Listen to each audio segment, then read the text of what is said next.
Hello, hello. My name is Michelle. I am 50. I'm so excited. Last time I was on here, I was not 50 just yet. I was like days away. So first of all, the view from the 5th floor is amazing. It is everything I thought it would be. So I'm so excited. So I wanted to do my update about velocity banking and how unfortunately I'm going to have to let that go probably forever. Because what's happened is because I'm not a math person. Wait, let me introduce myself. What if this is like your first video ever watching me? I'm 50 years old. I was a full-time teacher for about 20-ish years. The last 4 years, I've been a part-time high school teacher. I've taught elementary, middle, and now high. I love all things literacy. I have a TPT store. I have this YouTube channel. All these different ways to try to supplement my income, although this channel is not monetized yet, but I know one day it will be. And primarily my focus right now is developing better money habits and transitioning from teaching into real estate. Right now I have 3 properties. One is rented out by Rent by the Room. The other one was a duplex I just got about a month ago. So it's just in the rehab process, which actually hasn't even started yet. So if you found my channel based on my real estate series, don't worry, that'll be back up. I'll have another video next week about my real estate journey. I don't know why it feels like I'm breathing so heavy, y'all. Maybe that's a sign of getting old, because I'm breathing this heavy just because I moved this freaking chair over while I was sitting down. That's a little scary. But anyway, so about velocity banking. I've tried it off and on for maybe about a year. The last 5 or 6 months, I was bill matching. I was doing a portion of it, which was bill matching. And I was doing that with American Express because the payment was about $250, $300. And then I was doing it with Old Navy and the payment was like about $150. So I was like doing my car insurance through American Express. And then I was using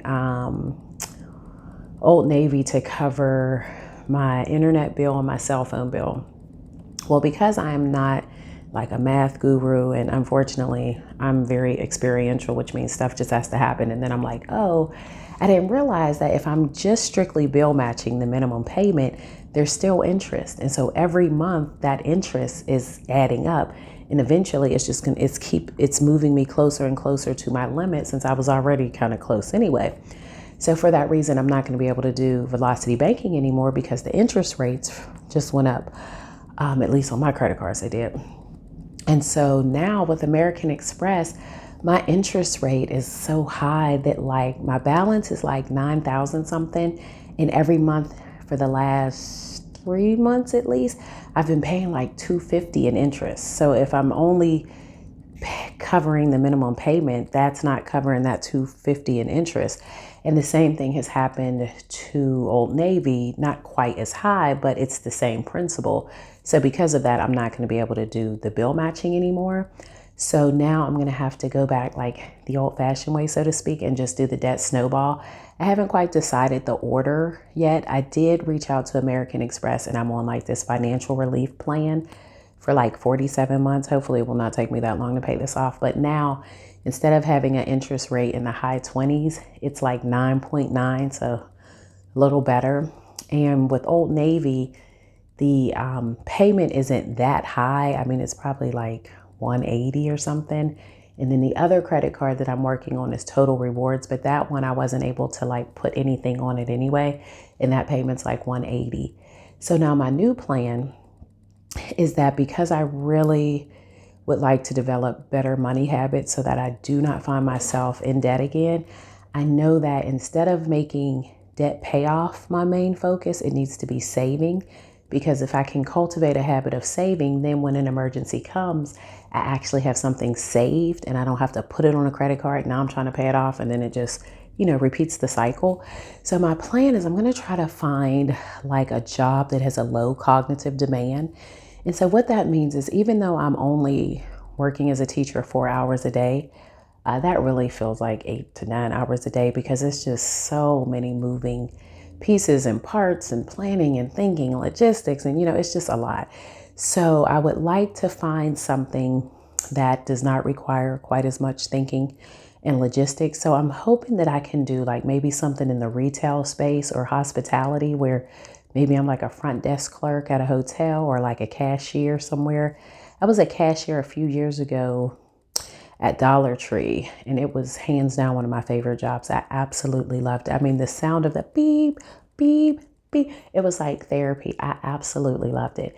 So that's the plan. And so once I land that, what I'll do is from those paychecks, half will go to saving, and then the other half will go to debt repayment, and I'll figure out which order I want to pay the credit cards down with.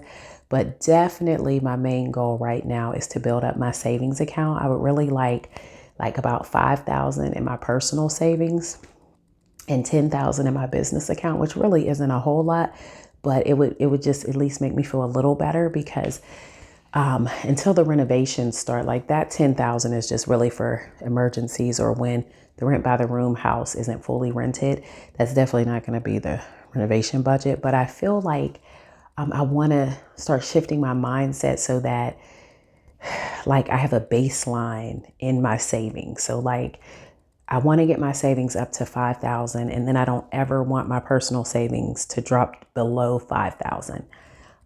Same thing with my business account. Like I just, at this stage, once I get it to 10,000, like I don't ever want it to drop below 10,000. So like in my mind, like 5,000 is like my zero and like 10,000 is like my zero on my business side.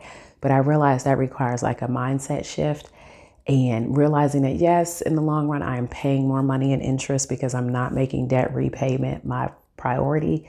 But I really, really, really don't ever, ever, ever, ever, ever want to be in debt again. And I know the only way that I can do that is to cultivate, some savings habits that are like just routine. They're just every month. I just know, kind of like how if you've seen some of my other videos, I told you I'm a minimalist. So like for work, I have 5 black shirts, 5 black pairs of pants.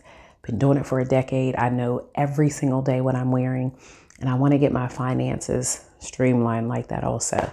So thank you so much for watching. I will definitely keep you posted on my saving and debt repayment journey, as well as my real estate journey, as well as my retiring early as a teacher journey, because I'm trying to do that. Technically, I have 8 years before I can retire, but my goal is 8 months. So we'll see how that goes. I'll definitely, keep you abreast on these different, things that I have going on. So until later, thank you for watching, and as always, be grateful. Bye-bye.